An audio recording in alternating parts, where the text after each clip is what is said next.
Assalamualaikum warahmatullahi wabarakatuh. Halo semuanya, selamat pagi dan selamat berjumpa pada video pembelajaran kali ini. Nah, pada pertemuan ini kita akan mempelajari tentang penjumlahan pecahan desimal. Seperti apa pecahan desimal tersebut dan bagaimana cara untuk menyelesaikan atau menjumlahkan pecahan desimal ini. Silakan disimak baik-baik video hari ini. Oke, baik anak-anak. Pada pertemuan kali ini kita akan membahas tentang pecahan desimal. Sebetulnya pengertian dari pecahan desimal ini adalah pecahan yang menggunakan kelipatan 1/10 dan seterusnya. Oke, lebih mudahnya pecahan desimal itu adalah pecahan yang menggunakan koma sebagai pemisahnya. Baik, misal Bapak contohkan di sini ada 0,1. Ini adalah pecahan desimal, ya. 2,35. Ini adalah pecahan desimal. Dia menggunakan pemisah koma di sini. Atau misalnya lagi 36,17. Ini juga adalah pecahan desimal. Perlu Bapak sampaikan ke kalian agar kalian lebih terbiasa, ya. Ketika kita menyebutkan bilangan-bilangan atau lambang bilangan yang ada di belakang koma seperti ini, perlu kalian biasakan menyebutnya satuan seperti itu. Seperti ini 0,1, ya. Dan ini 2,35, bukan 2,35. Itu penyebutan yang salah karena dia adalah seper dari ini. 1/10 ini 1/100 seperti ini. Atau seperti ini 36, betul kita nyebut 36,17. Jadi ini bukan 17 kita sebutkan, tapi dia disebut dengan 17 karena dia adalah pecahan desimal yang berada di belakang koma. Sebaliknya, jika dia di depan koma, dia kita sebutkan seperti biasanya. Ini 36. Kalau mungkin di sini ada 57,32 seperti itu, ya. Dan satu lagi, tolong biasakan untuk menyebut ini dengan sebutan 0, ya, bukan kosong. Bapak sering sekali melihat atau mendengar beberapa orang yang terbiasa menyebut ini kosong. Ini bukan kosong. Kosong artinya tidak ada apa-apa. Ini adalah lambang bilangan 0, ya, lambang bilangan 0. Misal ketika kalian menyebutkan nomor handphone 0813 seperti itu, bukan 0813. Itu penyebutan yang salah, ya. Biasakan, lagi-lagi Bapak sampaikan nih, biasakan untuk menyebutkan sesuatu hal dalam keadaan sebetulnya. Ini adalah 0, bukan kosong. Oke, kita kembali ke pelajaran kita, pecahan desimal. Pecahan desimal adalah pecahan tadi yang menggunakan koma sebagai pemisahnya antara per tadi, ya. Nah, kalau ini 1/10, ini 1/100, 1/100, 1/100 seperti itu dan lain sebagainya, nanti akan saya sampaikan. Baik, mudah-mudahan kalian sudah mengenal yang namanya pecahan desimal. Ini contoh pecahan desimal. Baik, sebelum kita ke pecahan desimal lebih jauh, Bapak mau mengingatkan kalian tentang sebuah bilangan, ya. Misal di sini ada bilangan 1532. Coba ingat-ingat kembali. 2 di sini dia sebagai satuan, betul ya? Nah, 3 di sini dia sebagai puluhan.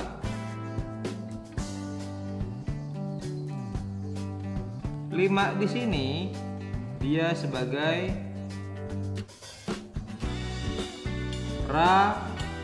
ratusan. 1 di sini dia sebagai ribuan. Mudah-mudahan kalian masih ingat tentang pelajaran ini ya.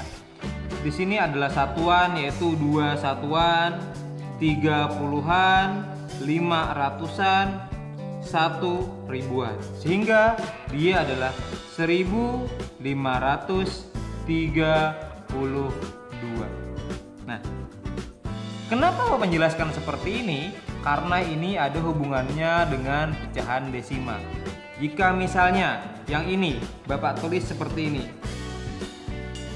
1532,765,4. Bapak nulis seperti itu. Kita akan kupas satu persatu. 2 adalah satuan, masih sama. 3 adalah puluhan, 5 adalah ratusan, 1 adalah ribuan. Ini sama dengan yang di atas. Kita akan membahas yang di belakang koma ini. Ya, kita akan membahas yang ini. Oke. Kita mulai dari paling depan. 7. Nah, 7 ini J itu sebagai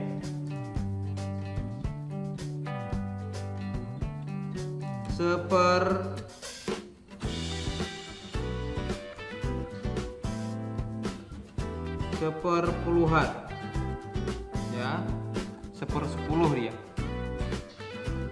6 dia sebagai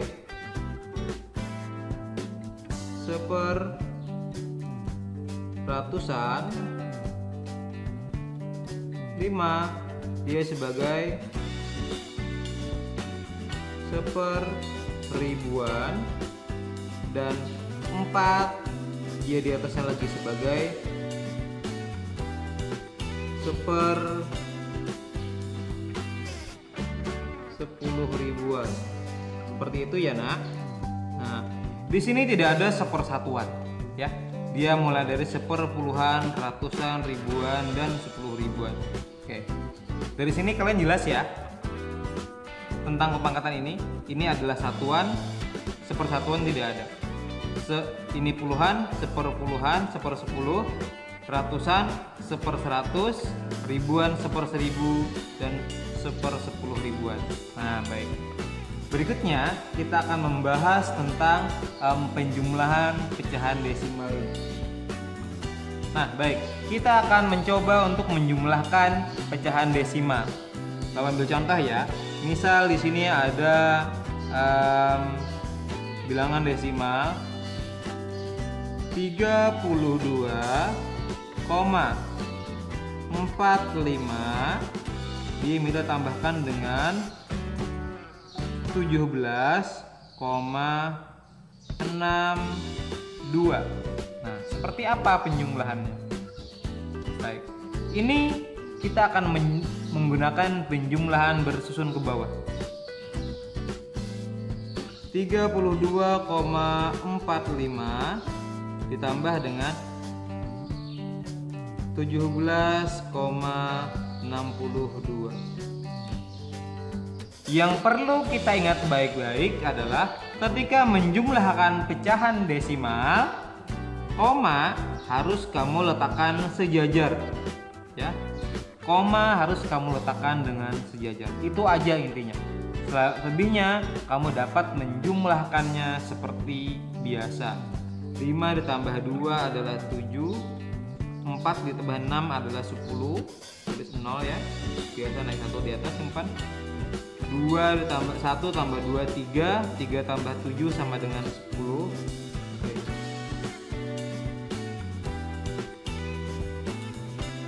Satu lagi. 1 tambah 3 4. 4 ditambah 1 menjadi 5. Jangan lupa koma juga kamu turunkan di sini. Sehingga jawabannya adalah 50,07. Nah, seperti itu ya. Oke. Contoh lain, misal ada penjumlahan pecahan lagi. Misal di sini adalah 145,897 ditambah dengan 32,14, misalnya seperti itu. Bagaimana meletakkannya? Ini sungguh bawahnya. Oke, perlu dilihat baik-baik. Intinya tadi kata Bapak sudah Bapak bilang, koma harus sejajar. Sehingga ketika kalian menulis, ini usahakan komanya harus kalian sejajarkan. Nah, ini 32. Bapak tulis di bawah 4 dong. 32,14.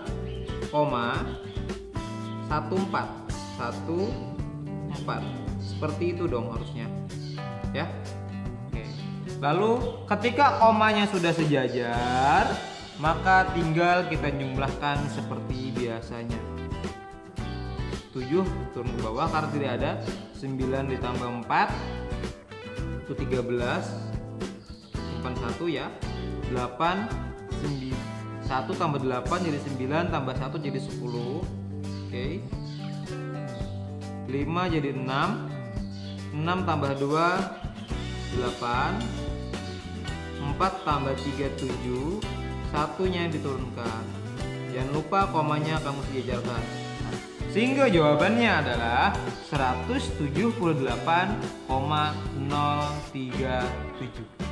Intinya dalam menjumlahkan pecahan desimal, kalian harus mensejajarkan koma yang ada pada bilangan atau pecahan desimal tersebut.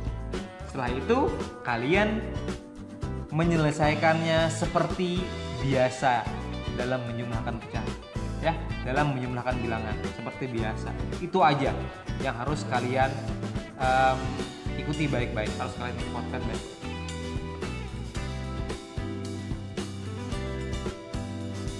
Oke, terima kasih telah menyaksikan video ini. Inti dari pembelajaran ini adalah dalam menjumlahkan pecahan desimal yang harus kalian betul-betul perhatikan adalah meletakkan komanya.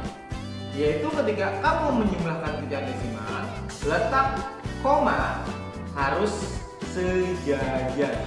Lalu setelah itu tinggal kamu operasikan atau kamu selesaikan sebagaimana biasanya kamu menambahkan atau mengurangkan sebuah bilangan. Oke, semoga dapat kalian amalkan dalam kehidupan sehari-hari. Tidak lupa Bapak sampaikan bahwa belajar matematika itu harus sambil dikerjakan ya, harus sambil dicoba. Matematika lagi-lagi Bapak sampaikan tidak bisa cuma dilihat dan diplototin doang. Kamu harus mencobanya. Berikutnya, kamu juga harus sering mengulang-ulang pelajaran agar kamu menjadi terbiasa. Terima kasih telah belajar matematika. Semoga bermanfaat untuk kita semua. Assalamualaikum warahmatullahi wabarakatuh.